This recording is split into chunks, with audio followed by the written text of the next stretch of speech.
Okay, we're back, and we are fixing to start getting ready to install the ASRock Phantom Gaming ARC A770 16 gigabyte OC Edition card into my setup right here. Let me switch over to that camera.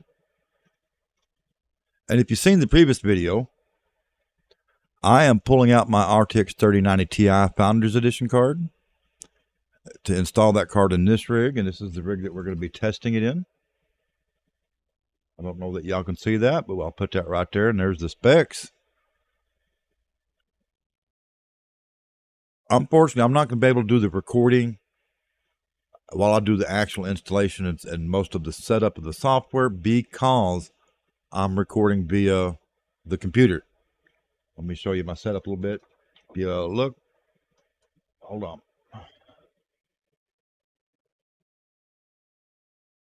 If you look right there, you can see my video capture card. It's a Blackmagic Design quad capture, 4K capture card. You can see the rat's nest I got going on back here. You can see some of my cameras right there and my GoPro. I don't have anybody here to help me, so what we're going to do is I'm going to stop the video here, and we're doing this part of the video with the NVIDIA 3090 Ti.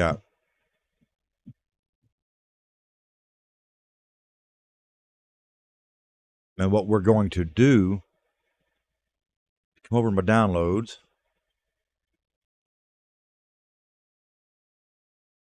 And we're going to extract display driver uninstall utility software.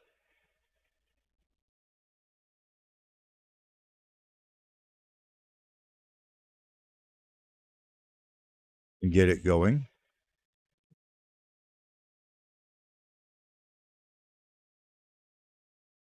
And I probably ought to stop the video right about here.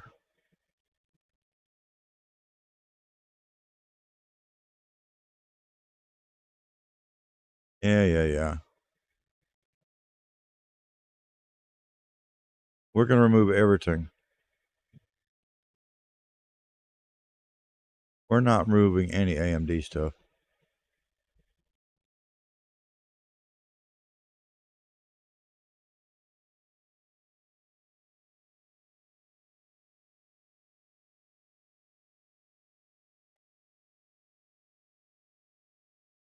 We're gonna uninstall everything. I'm gonna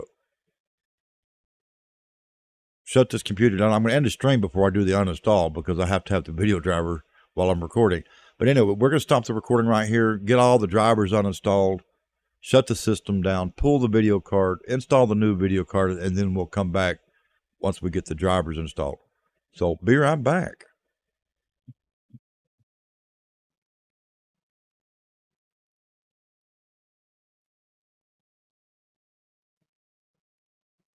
Say hello, everybody. We're back. We did get the video card installed.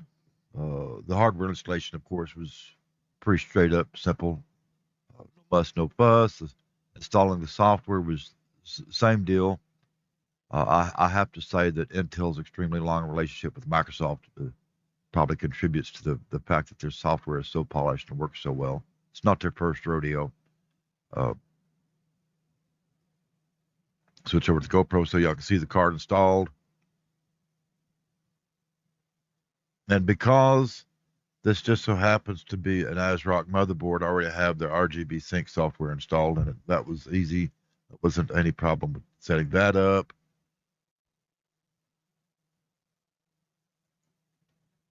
We get the software opened up here for you. I really have not dug into this that much, like the broadcast, for instance, studio. I kind of have it set up, but I have not tried this.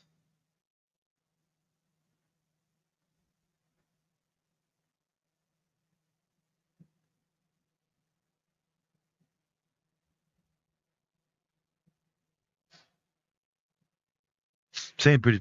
We'll try this at a later date.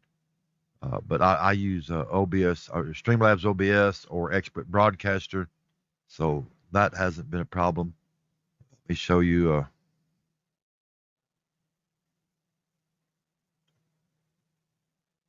Y'all bear with me here. I thought I had it open. I guess I closed it without thinking.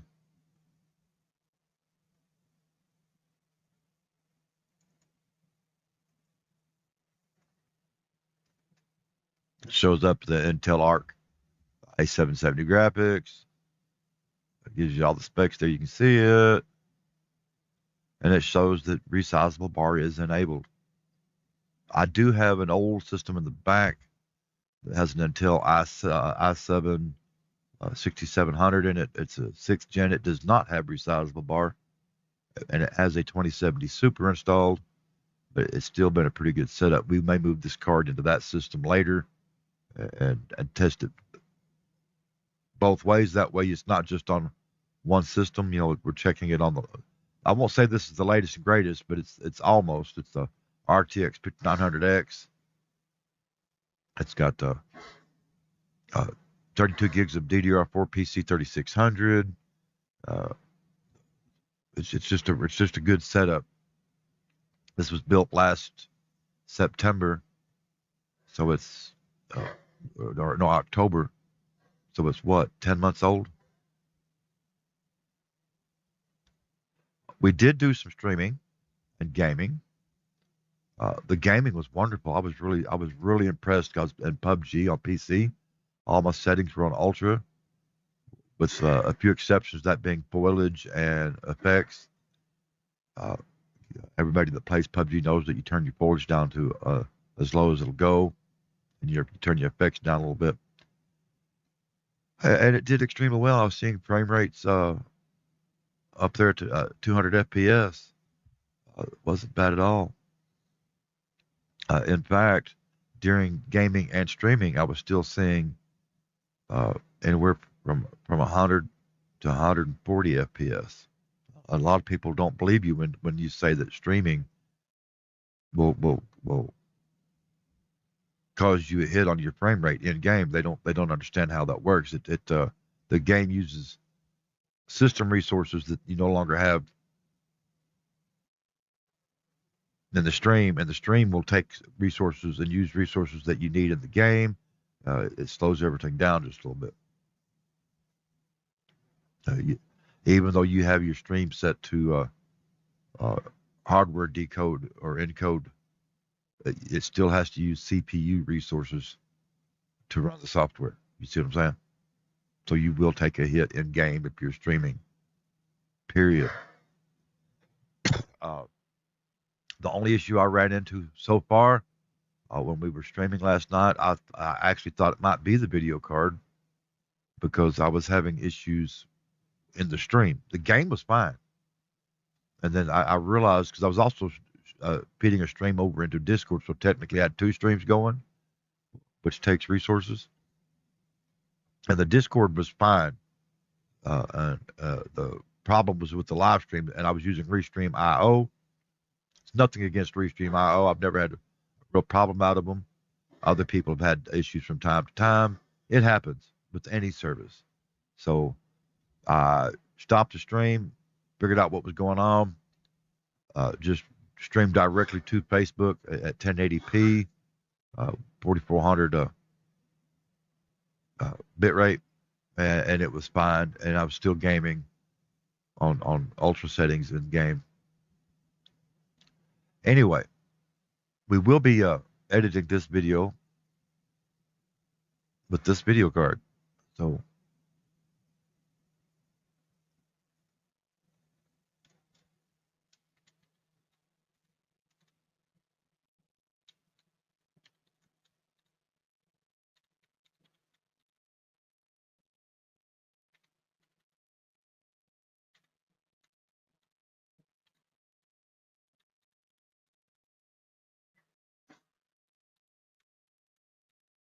we'll have to come up with a better name for it, but I need to separate that from the unboxing video.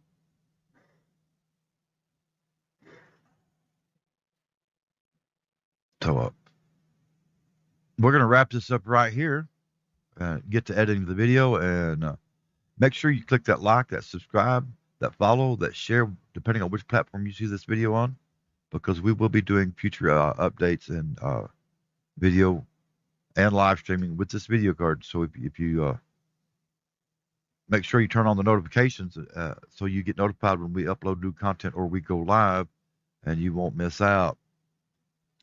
Every little bit helps and support the channel, and we appreciate it. Not everything is sponsored. Like I said in the initial video, this is self-funded, and I absolutely have no need of this video card, but I have a lot of people asking me about video cards, and this one keeps coming up. They want to know what I think of it, and it's like, well, it's hard to form an opinion when I don't actually have one. So I bit the bullet and I spent my grocery money, and I'm not exaggerating, and I bought the card. So it's going to be really tight around here next month. But I'll have some data to go on when we're talking about video cards. And if you're I will say this: if all you're doing is gaming and you're not doing a lot of streaming and editing video and stuff,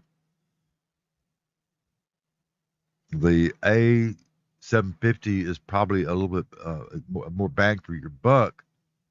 However, like I've also said, I think you're setting yourself up to have to update a lot sooner than if you spent that extra $100 now and bought the A770 because of the amount of RAM. The future is coming to where 8 gigabytes of RAM will not be enough in most video games. And I don't know about y'all. The only game I consistently play all the time is PUBG. It's not the oldest game out there, and it is a resource hog. So the more video RAM you have, the better. Call of Duty is always evolving and changing. Right now, you can run that with an 8 gigabyte card, but I see the day coming where you cannot. So keep that in mind when you're considering your budget for a video card. Now, if you're updating from like a 1650 or 1660 or a 970 or a 980 or any of that, then yeah, I don't blame you. I'd go ahead and grab that A750 if that's all you could afford, or that's all you could justify spending on the video card. It's a great choice. Anyway, till next time, y'all stay safe. I'm out of here.